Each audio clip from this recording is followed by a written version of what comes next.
네, 자, 오늘 있었던 국회 정보위원회 상황, 그리고 어제 있었던 국회 국방위원회, 우리 안보를 다루는 국회 상임위원회에서 있었던 일인데 많은 것들이 새롭게 공개됐습니다. 국가정보원이요, 이렇게 보고를 했네요. 월 2,000달러 상납한다고. 그 얘기 하나하나 좀 짚어보겠습니다. 자, 그러면 오늘 국가정보원이 회의를 할 때는 이제 비공개로 하기 때문에 여야 간사들이 기자들을 상대로 브리핑을 좀 하는데요. 그 영상을 저희가 정리해봤습니다. 먼저 확인하겠습니다. 해외 근로자가 지금 5만 8천 명이 나가 있는데 1억 3천만 불 내지 1억 5천만 불 수입을 올린답니다. 이 중에 1,100명의 해킹 전문가들이 나가 있대요. 중국, 말레이시아 이런데 이 사람들은 2,000불은 상납을 하고 1,000불 가지고 생활을 하고, 그러면 핵실험 관련해서는 아직 당장은 아니지만 준비를 하고 있는 것으로 보인다. 10월 10일 날 왜 안 했느냐 하는 거는 우선에 중국에서 반대를 많이 했고, 장거리 미사일은 아직까지 준비가 덜 된 것으로 이렇게 파악을 하고 있다. 이렇게. 지금 이철우 간사의 얘기를 저희가 정리했는데 굉장히 많은 내용이 압축적으로 좀 정리가 됐습니다. 먼저 해외 근로자, 특히 북한 해커들의 해외 체류, 그리고 본국 송금, 이런 얘기를 좀 해봤으면 좋겠습니다. 네. 해커가 1,100명이요? 네. 지금 북한의 어떤 그 해킹 수준이 굉장히 높이가 있다. 네. 이런 보도는 저희가 많이 전해드렸습니다만, 지금 북한의 해외 근로자가 5만 8천 명 정도가 나가 있는데 네. 이 중에 1,100명 정도는 아주 고도의 기술을 가진 해킹 전문가다. 네, 이 점을 밝혔습니다. 그리고 오늘 그 국가정보원에 지금 들으신 브리핑은요, 4시 30분경에 브리핑이 이어졌습니다. 네. 그런데 정말 방대한 양의 네. 새로운 얘기들이 많이 나왔습니다. 북한의 동향이라든지 여러 가지인데 네. 하나씩 저희가 좀 설명을 드리고요. 그래서 해외 근로자가 이 아프리카라든지 중동에 5만 8천 명이 나가 있는데 네. 이 중에 나가 있는 사람들은 월 2천만 원씩을 강제로 북한에 송금을 해야 된다. 월 2,000달러. 예, 2,000달러를. 그러니까 아까 얘기를 하는 거 들어보니까 한 달에 한 3,000달러 보나 봐요. 그러니까 2,000달러는 평양에 송금하고 1,000달러 가지고 생활한다. 그러니까 연봉 36,000달러쯤 되는 돈을 받으면서 해커가 중국과 말레이시아 기업에 취업한 것처럼 보이네요. 네. 그러니까 지금 문제는 그 3,000불씩 받은 것 중에 2,000불씩 상납을 하고 실제로는 한 400불 정도만 네. 가지고 있는데, 그 해커와 관련해서 우리나라 북한 해커들의 활동으로 뭔가 뭐 디도스 공격이 이런 게 있었을까 개연성 맨날 생각을 하고 있잖아요. 네네. 그러니까 실질적으로 북한 해커들이 굉장히 수준 높은 해커들이 중국과 말레이시아 현재 지금 활동하고 있다. 그 네. 부분이 어찌 보면 가장 중요한 포인트가 아닌가 생각이 듭니다. 자, 그러면요. 지금 아까 나왔던 것처럼 원래 10월 10일 노동당 창건 70주년을 기념한다면서 장거리 미사일 쏘면서 자, 미국한테 우리가 개발하고 있는 핵탄두를 대륙을 넘어서 태평양을 건너서 미국에 떨어뜨릴 수 있다는 걸 자랑하고 싶었는데 안 했는데 그것이 중국의 압력 때문이다. 이런 해설을 내는 거죠. 네, 그렇습니다. 오늘 네. 국정원이 브리핑을 통해서 밝힌 것은 네. 국정원에서는 이 미사일을 실제 쏘는 것도 검토를 했습니다만 네. 중국에서 아주 고위급 인사가 북한을 직접 방북해서 네. 만류했고 네. 바로 중국의 반대 때문에 장거리 미사일 발사까지는 이르지 않았다는 얘기를 전했고요. 네. 또 이 핵탄두가 굉장히 중요한데요. 네. 이 핵탄두를 소형화하는 그런 기술 단계까지는 아직 가지 못한 걸로는 국정원이 확인하고 있다. 이렇게 했습니다. 자, 지금 올라가는 미사일 중에 맨 앞에 앞부분만 탄두가 들어가고 나머지 다 연료잖아요. 그렇습니다. 바로 이제 탄두에 핵이 실리느냐 실리지 않느냐에 따라서 네. 핵 미사일이냐 아니면 그냥 미사일이냐 이렇게 갈라지는데요. 네. 저는 오늘 그 국정원의 브리핑을 들으면서 더 위험하다는 생각이 들었습니다. 아, 왜 그렇죠? 그러니까 네. 이 핵탄두라든지 이런 기술이 정교하지 않다는 것은 그만큼 아하. 더 불확실성이 크다. 네. 그러니까 어떻게 사거리라든지 네. 아니면 목표 지점에 가지 못한다면 네. 더 위험한 결과가 나올 수 있거든요. 그렇죠. 네, 그렇기 때문에 우리가 앞으로도 이 문제에 대해서는 계속 예의주시해야겠습니다. 알겠습니다. 당장은 또 아니지만 그동안 이제 북한이 3차례 핵실험을 했거든요. 플루토늄 핵, 우라늄 핵, 2가지 방식의 핵실험을 모두 마쳤는데 4번째 핵실험도 준비하고 있다. 당장은 아니지만 언제든지 할 것이 가능성이 예상된다는 것까지 국가정보원이 국회에 보고를 했습니다. 이번에 국내 북한 내부 사정과 관련된 얘기 또 있었는데요. 북한의 경제는 지금 어떻게 돌아가고 있는지 그 내용도 한번 들어보겠습니다. 과거에 이제 수령에 대한 충성심이 대단했는데 지금 돈에 충성심이 많은 그런 사회로 바뀌고 있다. 그거는 왜냐하면은 장마당이 380개나 된대요. 그리고 휴대폰을 쓰는 사람이 370만. 달러가 어느 정도 가치가 있는가 하면은 1달러에 공식적으로 북한 돈 106원인데 장마당에서 밖에서 거래되는 거는 7,950원. 그러니까 79배가 더 크게 거래가 되고 있다. 그래서 달러가 귀하다. 이런 이야기입니다. 아, 워낙 달러가 귀하니까 공식 환율이라는 게 있고 실제로 거래되는 실제 시장 환율이 있잖아요. 네. 그게 79배. 네. 이렇게까지 차이 어마어마한 나는군요. 거죠. 네, 그러니까 1달러의 공식 환율이 106원이다. 네. 북한 돈 106원인데 네. 북한의 그 보통 시민들의 월급이 3,000원이거든요. 네네. 그러니까 1달러에 106원. 이것도 엄청나게 높은 그런 그 환율인 거죠. 공식 환율에 따르면 북한 근로자의 월급은 한 달에 한 30달러쯤 된다. 30달러밖에 안 된다는 거죠. 그럼에도 불구하고 이런 어떤 장마당, 암시장인데요. 장마당에서 유통되는 달러는 네. 공식 환율보다 무려 79배다. 네, 이렇게 보고가 됐습니다. 제가 지금 대충 계산만 해도요. 이제 그러니까 탈북을 하려고 하거나 뭔가 달러가 비공식적으로 필요한 사람은 자기 월급을 한 달치를 평균치를 투입해도 0.5달러 정도쯤 되는 달러밖에 구할 수 없다는 거네요. 네.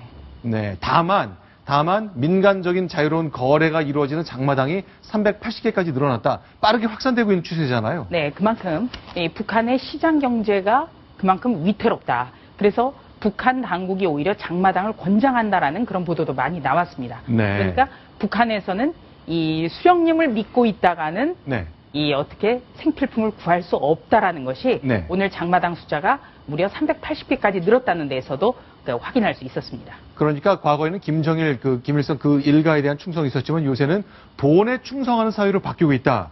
이렇게 국가정보원이 파악한 것까지 보고를 했고요. 휴대전화는 제가 생각한 것보다 훨씬 많네요. 네, 380만 명. 네. 그러니까 우리의 어떤 그 남한의 휴대폰 사용자에 비하면 굉장히 적습니다만 네. 이 북한에서 휴대폰을 사용하는 사람 자체가 특권층입니다. 네. 그렇기 때문에 380만. 그러니까 북한의 어떤 경제 수준이라든지 북한에서 휴대폰이 갖고 있는 위상을 고려할 때는 굉장히 널리 퍼져 있다. 그래서 네. 어떻게 보면 이 휴대폰을 가지고 이 소식을 널리 전파할 수 있는 그런 도구로 활용된다. 이 점도 추정할 수 있겠습니다. 네, 결국 이집트 회사가 이제 설비도 깔고 기계도 많이 확산시켰기 때문에 휴대전화가 많이 있는데 유선전화 잘 없었기 때문에 빠르게 확산된 것 같은데 생각보다 2,700만 인구 중에 380만 대가 보급됐다는 것까지 국가정보원이 국회에 보고를 했습니다. 자, 국가정보원이 오늘 내놓은 정보위원회 보고는 여기서 좀 정리하겠는데 앞서 소개해드린 대로 어제 국방위로 한번 가보겠습니다. 자, 기억하시죠? 한국형 전투기 사업 왜 이렇게 핵심 기술을 못 받았을까 했는데요. 이제야 이실을 짓고 했습니다. 지금 영상 공개하는데요. 요즘 잘 봐주셔야 될 것 같습니다. 미리 알고 있었다. 그리고 국민들한테 그렇게 얘기했던 것은 협상 전략이었다. 과연 그랬을까요? 육성으로 확인하겠습니다. 장관님은 계약 기술인이 안 되겠다라고 알았어요. 저는 제가 장관 취임하고 미측에서 그건 조건부로 했는데 이것은 협상 전략상 했다라고 방사청에서 설명을 했고 지난 4월에 안 된다라고 공식으로 통보가 된 이후에 정확하게 인식을 한 것입니다. 미측이 어떤 나라에도 제공한 기술이 아니다라는 측면에서 이것은 기본적으로 안 된다라는 것을 다 알고 있었다고 봅니다. 그러면 국민들에게 좀 솔직하고. 예, 그 점이 제가 대단히 아주 유감스럽게 그건 생각합니다. 안. 어떠십니까? 그러면 진작에 국민들한테 솔직하게 말씀하시죠 했더니 그 점은 좀 유감입니다. 이거 충분할까요? 저는 왜 이런 결과가 나왔는지 모르겠는데요. 네. 이미 미국에서는 우리 정부에게 4월에 핵심 기술을 이전할 수 없다라고 얘기를 했는데요. 네. 예, 이후에도 지금까지 반년 이상을 그렇다면 정부가 국민을 우롱한 셈이 되는 거거든요. 네네. 그리고 또 이거를 알고 있음에도 불구하고 한민국 국방부 장관은 이번 대통령의 방미에 함께 갔습니다. 네. 네. 그래서 이미 미국에서는 지난 4월에 핵심 기술을 이전할 수 없다고까지 얘기를 했음에도 불구하고 계속 핵심 기술을 넘겨받는 쪽으로 그렇게 국민들을 속여왔다는 것. 이건 굉장히 투명하지 못한 거죠. 네. 자, 그런데 이제 이번에 이제 한민구 장관이 박근혜 대통령이 미국 방문 때 이제 수행을 했습니다. 그래서 국방장관끼리 회담을 했는데 워킹 그룹이라는 걸 만들자. 그래서 우리가 비록 4대 핵심 기술은 못 받지만 다른 걸 좀 잘 받기 위해서 노력한다고 했는데 사실 이것도 국회에서는 질타가 끊이지 않았습니다. 그 영상도 저희가 준비했는데요. 같이 한번 확인하겠습니다.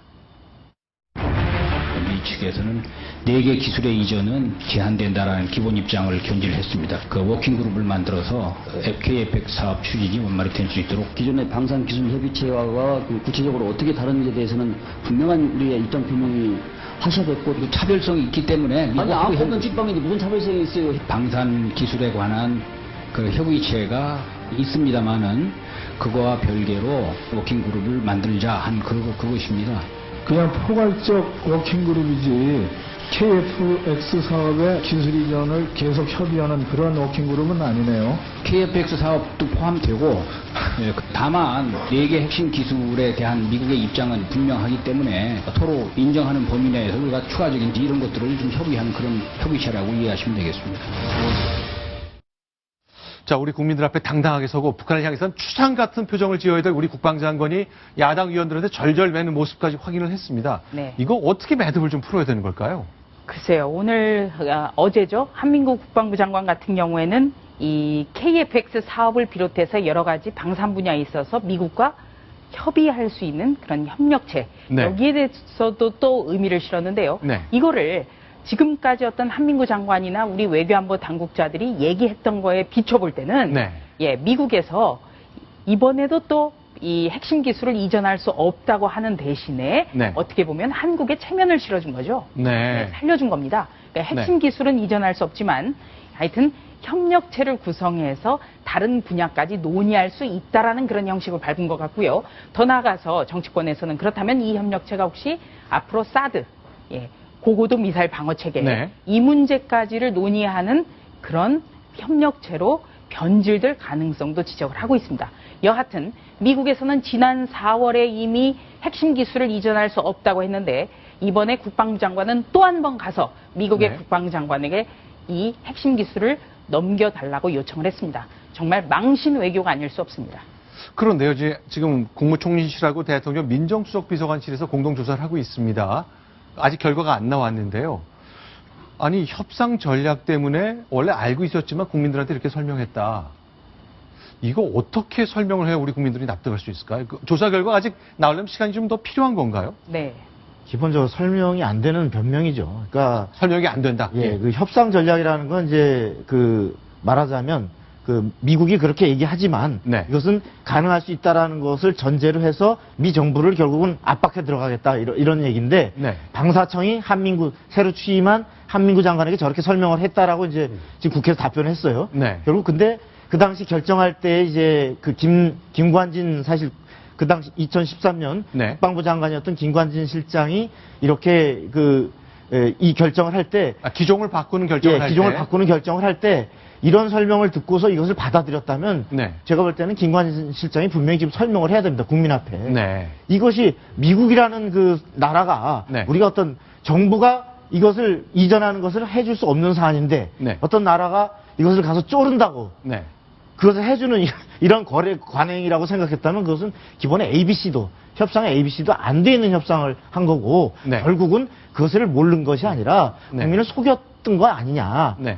하는 다시 의심에 봉착하기 때문에 제가 볼 때는 김관진 실장까지도 포함해서 정부가 전말에 대해서 솔직하게 국민 앞에 설명을 하고 그 전제에서 어떤 대책을 강구해야지 지금처럼 저렇게 국회에 나가서 자꾸 변명하는 식으로 하게 되면 계속 다음 스텝은 엉킬 수밖에 없습니다. 그런데요, 어제 바로 이 시간인데 주철기 외교안보 수석이 이제 교체됐는데 그것을 두고 저희가 해석하기를 이것은 KFX 사업과 관련해서 보고를 받고 2달 동안 대통령에게 보고하지 않은 것, 이 책임을 물었다고 해석을 내놨는데 청와대가 오늘 설명을 했는데 그런 게 뭐 아니다 이런 거죠.